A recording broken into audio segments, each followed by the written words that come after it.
ประมาณนี้เฮ็ดเอียงๆนํมันจะได้เตี้ยไปพี่น้องถือว่าแล้วเลยเด้อบาดคิดว่าน่าจะซ้ำนี่เนาะเขาปลูกต้นมะพร้าว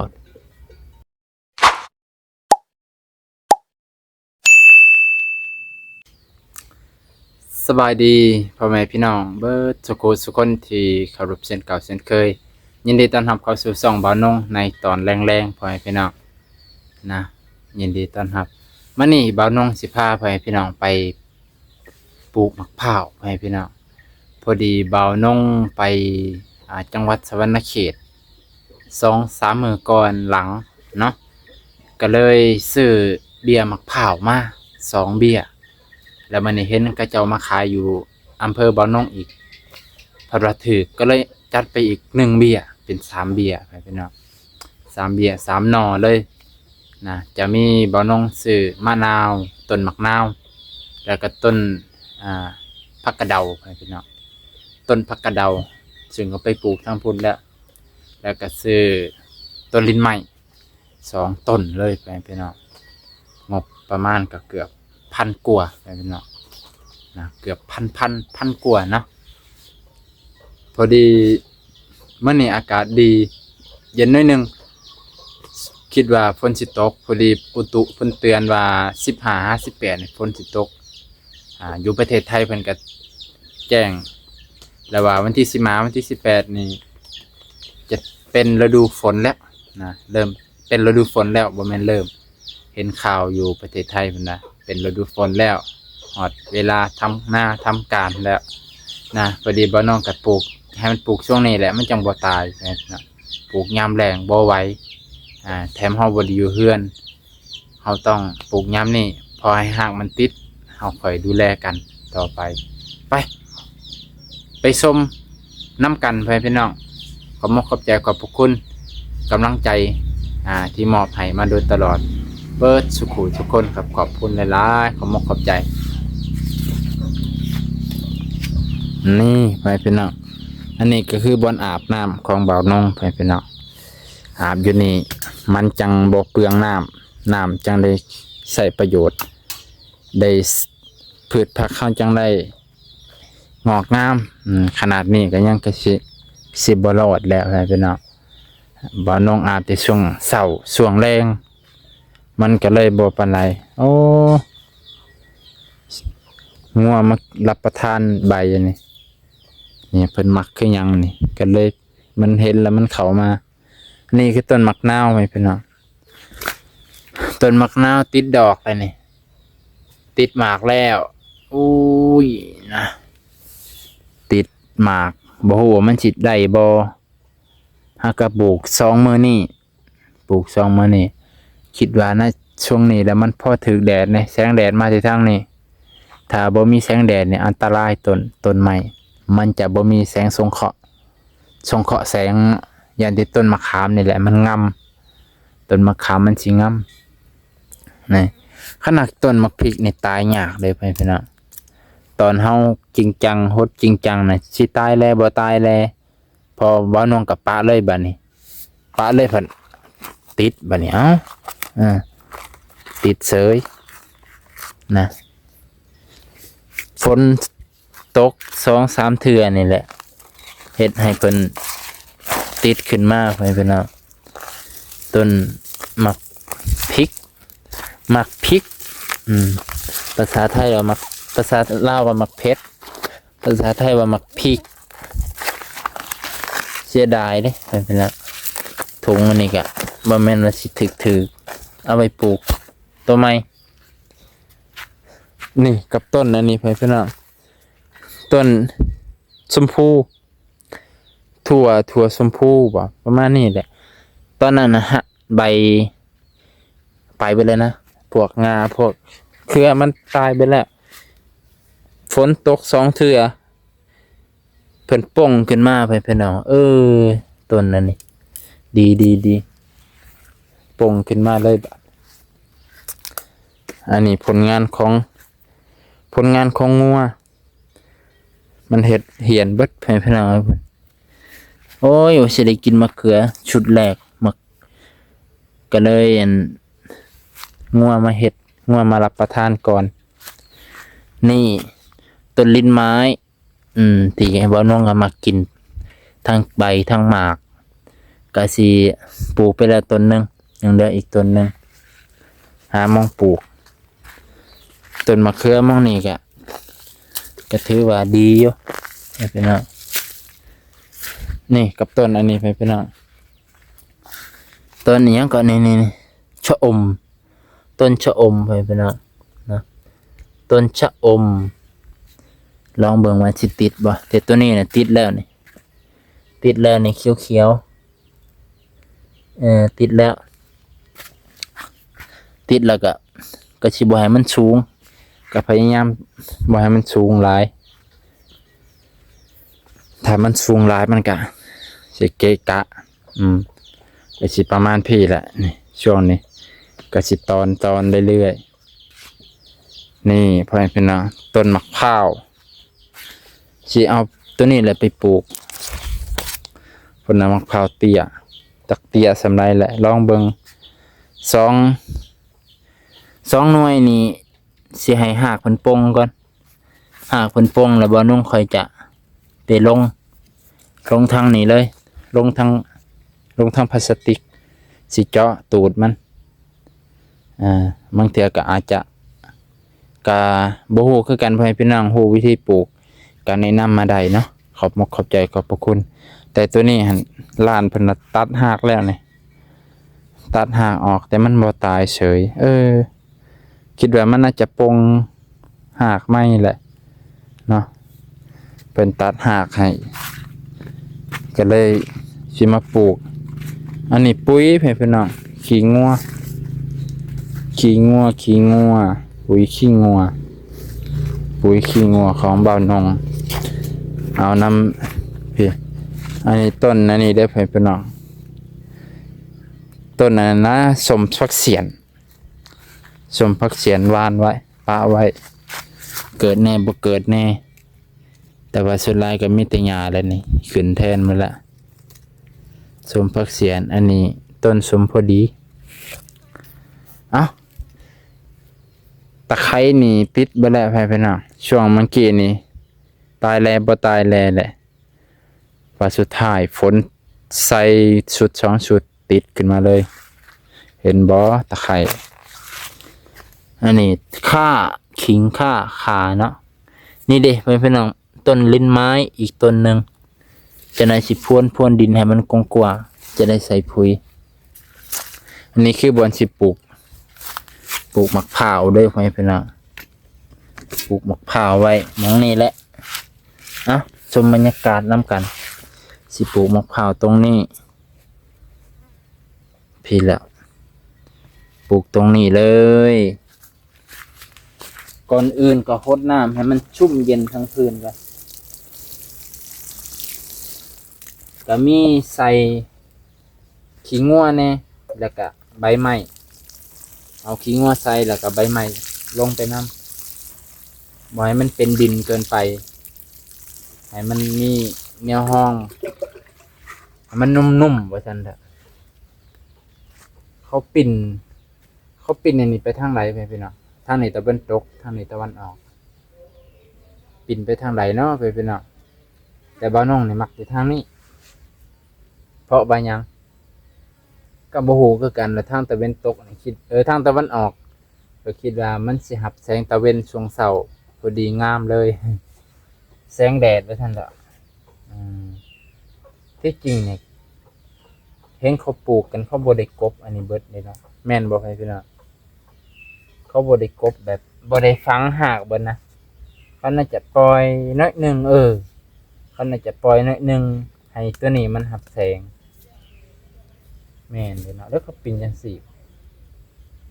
ให้ตัวนี้มันได้รับแสงอันนี้พี่น้องเห็นบ่เฮ็ดก็บ่รู้ถ้าได้เฮ็ดแล้วจังได้รู้ก็สิมาเอาใบไม้นี่แหละนี่ปึ๊บเอาปุ๋ยมาครับ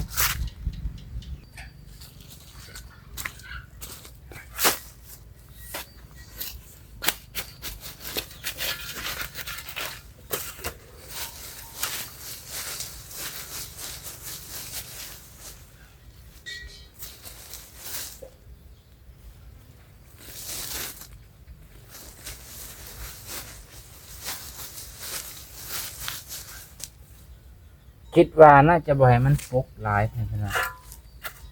ต้องหาบ่อนระบายน้ำให้มันไหลออก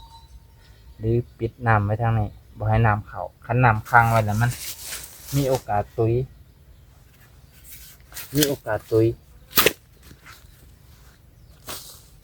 แน่นอน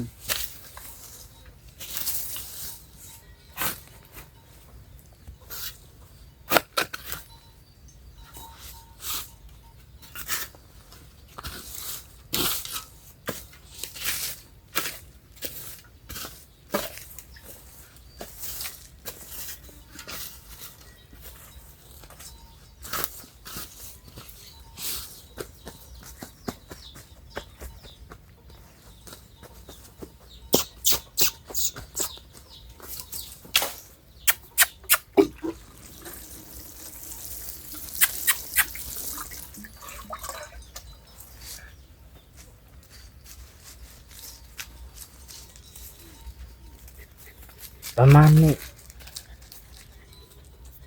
เห็ดเอียงๆนํมันจะได้เตี้ยไปพี่น้องแห้งเห็ดจังสี่มันแห้งเตี้ยเขาว่าดอกป้าพี่หากมันอยู่พี่แสดงว่าเขาเอียงจังสี่หลายเติบพี่น้องอึดมองเงียวใช่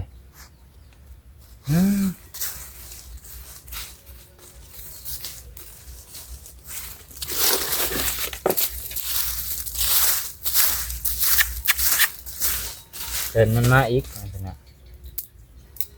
มาอยู่เฮือนมีอยู่3 ตัวหนึ่งเกือบตุย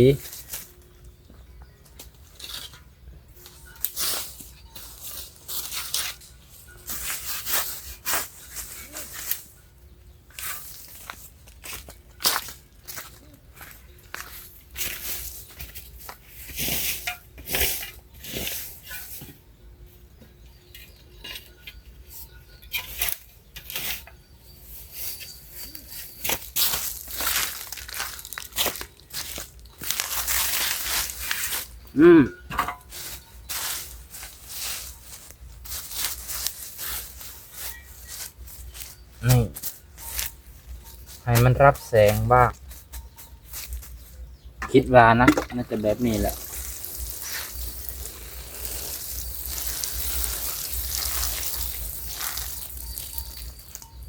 โอ้ย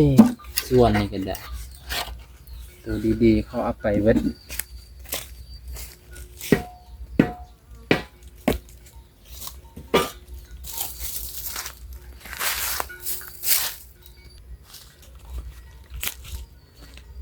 อันนี้ก็คือน้ำสาวข้าวน้ำมาเข่านั่นแหละให้เพื่อนเนาะใส่ในนี้มันบ่ตายบ่คิดว่ามันน่าจะเป็นวิตามินนะเพื่อนเนาะกับบูฮูคือกันนะคิดว่านะเพราะเห็นเขาว่ามันเป็นวิตามินน้ำสาวเขาเราน้องใส่ขวดไว้แล้วก็ตากแดดให้มันขายยังบุนี่น่าจะแบบนี้แหละเอาให้ดกเด้อหมากดกได้กินหมากกินผล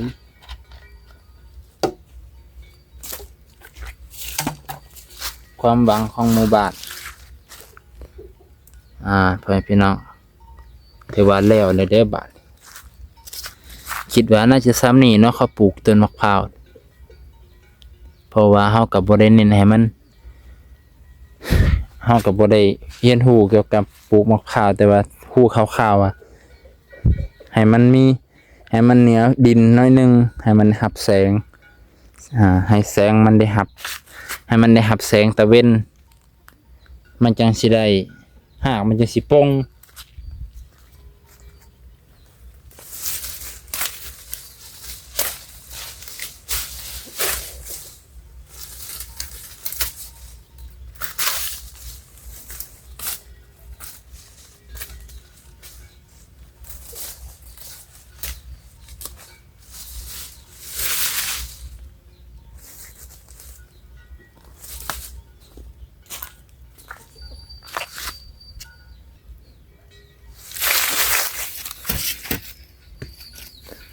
จะเอาอันนี้เพื่อนพี่น้องเอาปุ๋ยขี้งัวกับใบไม้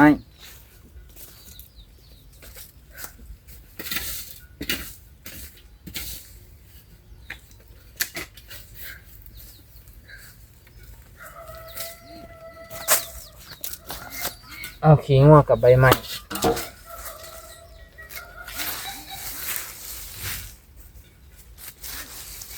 ผสมกันเลย มันจะได้ปุ๋ยสันยอด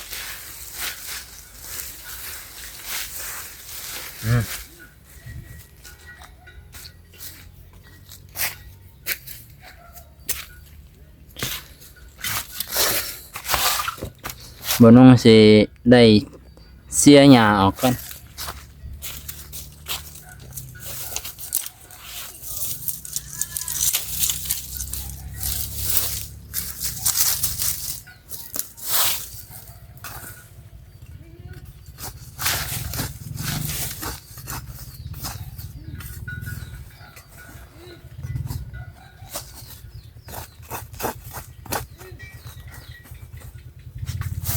จะได้ใส่ปุ๋ยแถวนี้พี่น้อง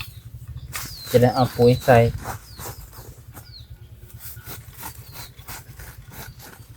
มันจะได้มีวิตามิน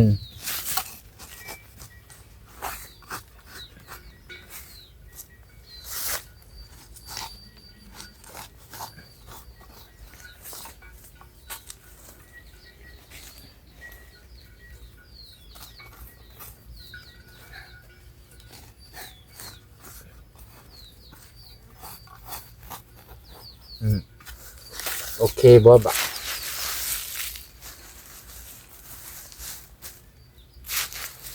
ปุ๋ยที่เราผสมเมื่อกี้นี่แหละผสมกับใบไม้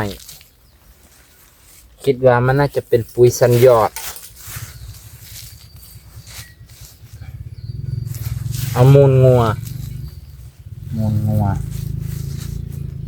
วผสมกับใบไม้มันก็จะเป็นปุ๋ยสันยอดนี่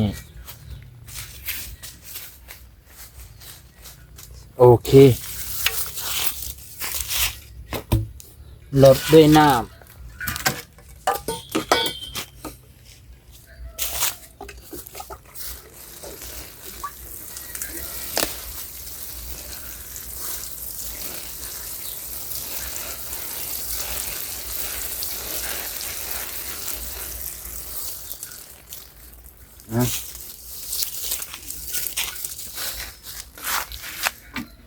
ไปพี่น้องจบเพียงเท่านี้ก่อนมาเนี่ยปลูกต้นใหม่2 ต้น